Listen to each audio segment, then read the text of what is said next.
გამარჯობა, ეს არის გადაცემა გვერდიდან და მე ვარ დავით კალანდია. გასულ კვირას საქართველოს ეუთოს გენერალური მდივანი ეწვია. ნაცები ტყავიდან ამოხდნენ, როგორ თუ გაბედა და ეწვია საქართველოს, როდესაც საქართველოში ასეთი რთული სიტუაციაა. ბუკუჩევას მოადგილე ვინმე პავლენიშვილი გამოგორდა და განაცხადა, რომ იმ დროს, როდესაც ქვეყანაში დიქტატურა დღითი დღე უფრო დიქტატორული ხდება და სამოქალაქო პოლიტიკური უფლებები ყოველდღიურად უფრო და უფრო ნადგურდება, ამ დროს ეს კაცი ეუთოს მდივანი აქ ჩამოდის. როგორც ვატყობთ, მას სრულიად არ ესმის ქვეყანაში შექმნილი მდგომარეობის სიმძიმე არა მხოლოდ საქართველოსთვის, არამედ საერთაშორისო საზოგადოებისთვისო. დიახ, მეგობრებო, საქართველოში თურმე საერთაშორისო საზოგადოებისთვის მძიმე მდგომარეობაა შექმნილი. მიჭირს ამის გაგება თუ როგორ შეიძლება საქართველოს საერთაშორისო საზოგადოებას შეუქმნას მძიმე მდგომარეობა, მაგრამ მე ეს არც უნდა მესმოდეს. მთავარია ბუკუჩევას მოადგილე პავლენიშვილს ესმის.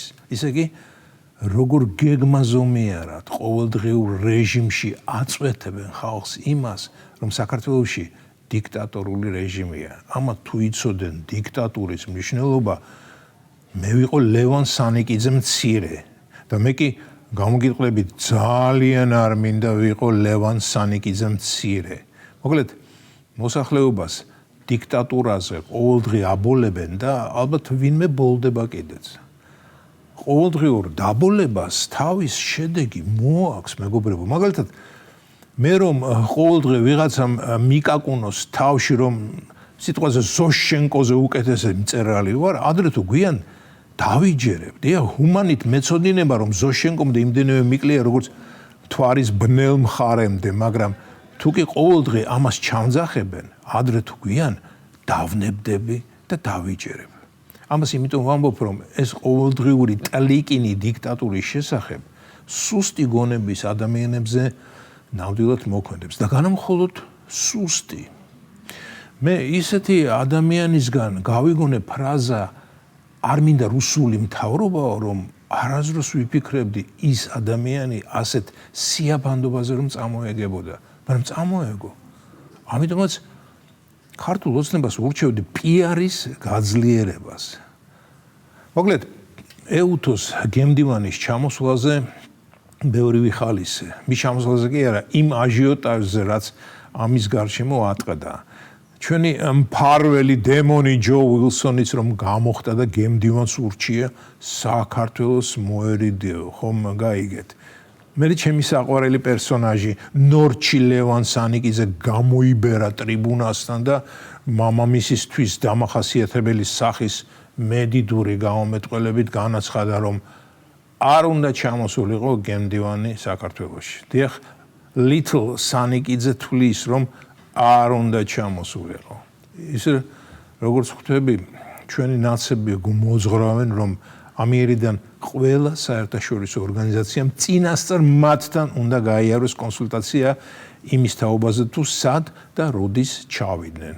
ამჯერად ეთყობა ეუთოს გემდივანს ასეთი კონსულტაცია არ გაუვლია და ნაცების დაუკითხავად ჩამოვიდა. რას გავს ახლა მისი საქციელი? სრული ნონსენსია სანიკიძეებს რომ ვკითხო. და განამხოლოდ სანიკიძემ დაგმო გემდივნის ვიზიტი. პოლიტოლოგი პაატა ზაქარეიშვილის გამოსვლა თუ მოისმინეთ. მისი დიქცია ცოტა ძნელი გასაგებია, ისეთი გზნობა მაქვს თითქოს მას პირში სულ ცხელი მოხარშული კარტოფილი უდევს, რის ვაივაღლახით ვიგებ, რის თქმა სურს ბატონ პაატას.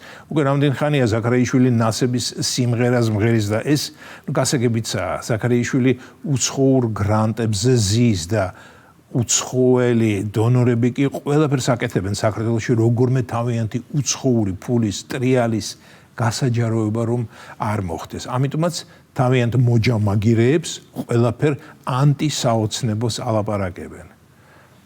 ხოდა ზაქარეიშვილმაც ყოვლის მშთანთქმელი პალიტრა ნიუსის სტუდიაში განაცხადა, რომ ეუთო არ მუშაობს პოლიტიკასა და პოლიტიკურ საკითხებზე. მისი მანდატია მხოლოდ დიპლომატია და ის არ არის ის ორგანიზაცია, რომელიც ქვეყნის შიგნით საქმეებში ერევა. ამიტომ ქართული ოცნების მიმართ კრიტიკას არავინ უნდა ელოდოს. ანუ პაატა ზაქარიაშვილიც შეწუხდა გემდივანი საქართველოს რომ ესტუმრა. გაცილებით უფრო გაუხარდებოდა ზაქარიაშვილს ბოლო მომენტში გემდივანს უარი რომ ეთქვა საქართველოში ვიზიტზე. აი მაშინ კი გახდებოდა უცებ ეუთო ის ორგანიზაცია, რომელსაც აქვს უფლება ქვეყნის შიგნით საქმეებში ჩარევისა და პოლიტიკასა და პოლიტიკურ საკითხებზე მუშაობისა. ისე კი ეს რა რჯულისა და გაგების ადამიანები ტრიალებენ და ბრუნავენ ჩვენ გარშემო, მეგობრებო. ადამიანები, რომლებსაც მხოლოდ ქვეყნის ცუდი ახარებთ. ოღონდ ვინმე უცხოელმა რამე ცუდი თქვას და მათი საფიცარი ხდება. ასეთი მავნებლობა თუ გაგიგიათ ოდესმე. და ჩემდა უნებლიეთ ზოგჯერ ვნატრობ რომ დიქტატურამ, რომლის შესახებაც ეს მოუშორებლები ამდენს ლაპარაკობენ, ერთხელ მაინც გამოავლინოს თავი. დიახ, ერთი დღით გახდეს საქართველო დიქტატორული. მოიშოროს ყველა ეს წურბელა, მუწუკი და წყლული და მერე ისევ დაუბრუნდეს იმ მდგომარეობას, რომელშიც სინამდვილეში არის.